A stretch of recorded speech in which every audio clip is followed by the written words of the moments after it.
నమస్కారములు. స్వామి, మీరు వరాహ అవతారమును దాల్చి నన్ను కరుణించి వరప్రసాదముగా ఈ పుత్రుడు జన్మించాడు. ఈ బిడ్డను మీ చేతులతో ఆశీర్వదిస్తే నేను చాలా ఆనందపడతాను దేవా. రాక్షస గడియలలో పుట్టిన ఈ బిడ్డే లోక కంటకుడై ముల్లోకాలను ఇబ్బంది పెట్టును. కావున నేను నా చేతులతో ఈ బిడ్డను ఆశీర్వదించలేను. స్వామి, ఎంత మాట అన్నారు. మాతృ ప్రేమతో ఒక వరం అడిగను. కనీసం మీ చేతులతో ఈ బిడ్డను వధించనని మాట ఇవ్వండి. అలాగే దేవి, నేను నా చేతులతో ఈ బిడ్డను సంహరించను. దేవా, ఈ పిల్లవాడిని మీ దగ్గర ఉంచుకొని సకల విద్యాభ్యాసం నేర్పిస్తారని ప్రార్థన. అలాగే దేవి, నేను నా చేతులతో అటులనే దేవి ఈ బిడ్డకు సకల విద్యాభ్యాసాలు నేర్పించగలను. దిశ్యపురం అనే రాజ్యాన్ని రాజధానిగా మార్చుకొని ప్రజలను కన్న బిడ్డలలాగా చూసుకుంటాను. స్త్రీలను కన్న తల్లిగా చూసుకుంటాను. ప్రియ మిత్రమా, మనం అసురులం. స్త్రీలను దేవతలాగా పూజించడం తగదు. వారిని కేవలం మన విలాసాలకు మాత్రమే ఉపయోగించబడాలి. సరే మిత్రమా, ఈనాటి నుండి నేను నువ్వు చెప్పినట్టే ప్రవర్తిస్తా.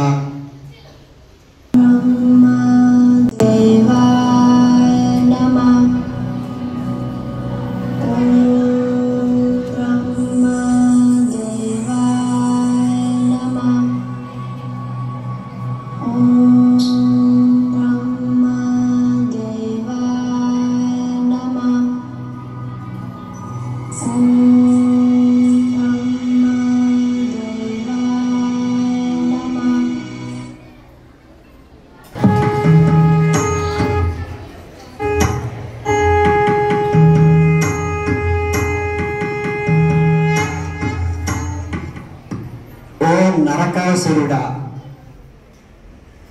బ్రహ్మదేవుడికి నమో నమః. నరకాసురుడా, నీ తపస్సుకు నేను మెచ్చితిని. నీకు ఏ వరం కావాలో కోరుకో. బ్రహ్మదేవ, నాకు మరణం లేకుండా వరం ప్రసాదించండి.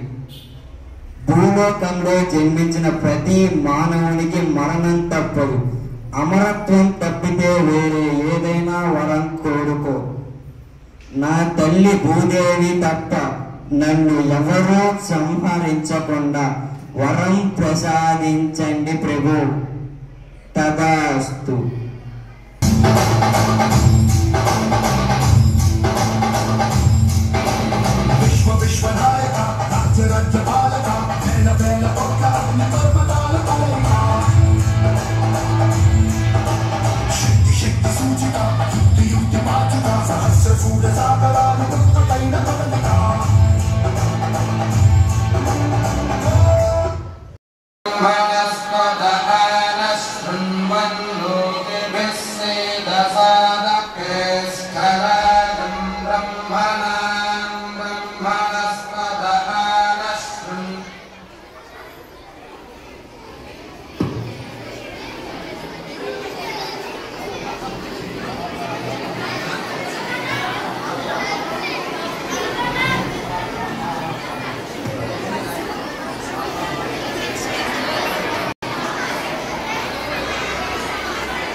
పంచభూతాలు అన్ని నరకాసురుని చూసి గజగజ వణుకుతుంటే మీరు ఇంకా ఎవరికి పూజలు చేస్తున్నారు?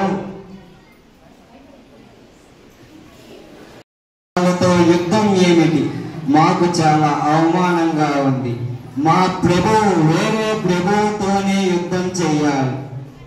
అవును, మీరు చెప్పింది కూడా నిజమే. ఇక నాకు శ్రమ వచ్చి ఆ దేవేంద్రుడే. ఇక మన యుద్ధం అమరలోకం మీదే. యుద్ధానికి సిద్ధం కండి.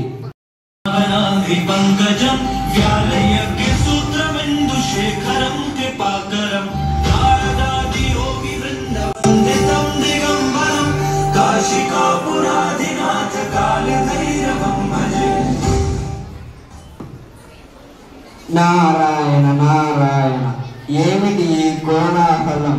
దేవతలారా, ఓ దేవేంద్ర.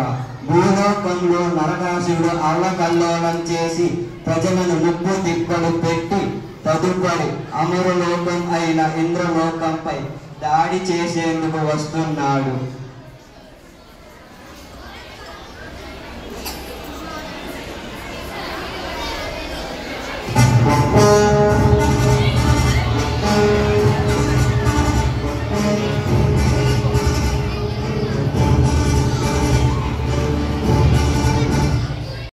సాక్షాత్తు శ్రీకృష్ణుని దగ్గరకు వెళ్ళి మన బాధలను మొరపెట్టుకుందాం.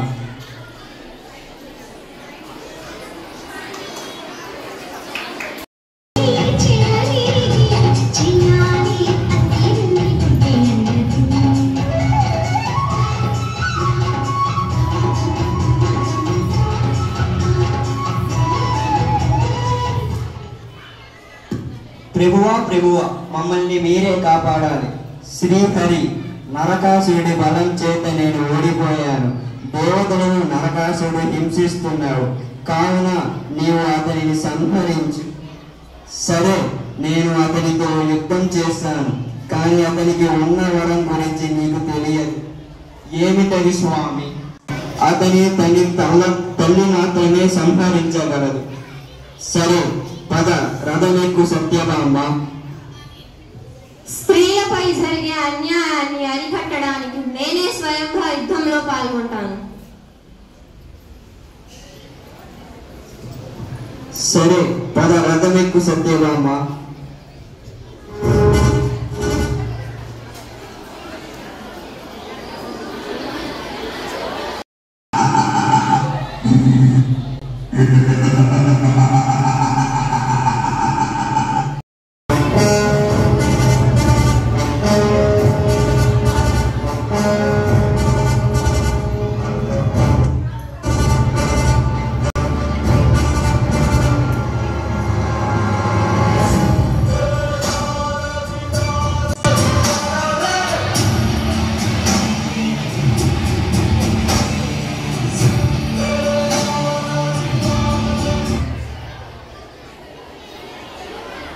ఓ రాక్షస, నేను నీతో యుద్ధం చేసి నిన్ను వధిస్తాను.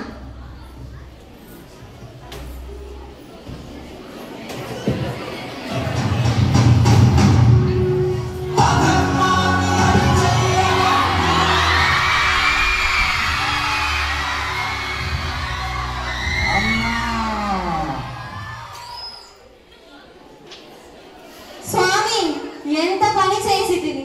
నా చేతనే నా బిడ్డను వధించేలా చేసితివా? నీవు అన్యాయుడివి స్వామి. నీకు తెలిసి కూడా ఈ పని చేశావు కదా.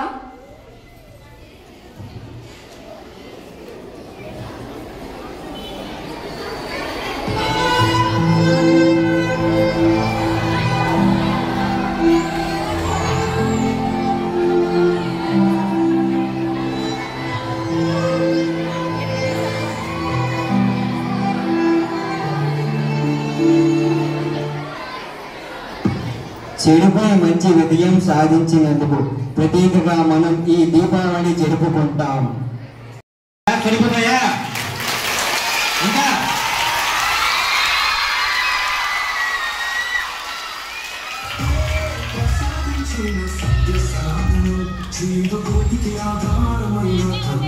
అనంతం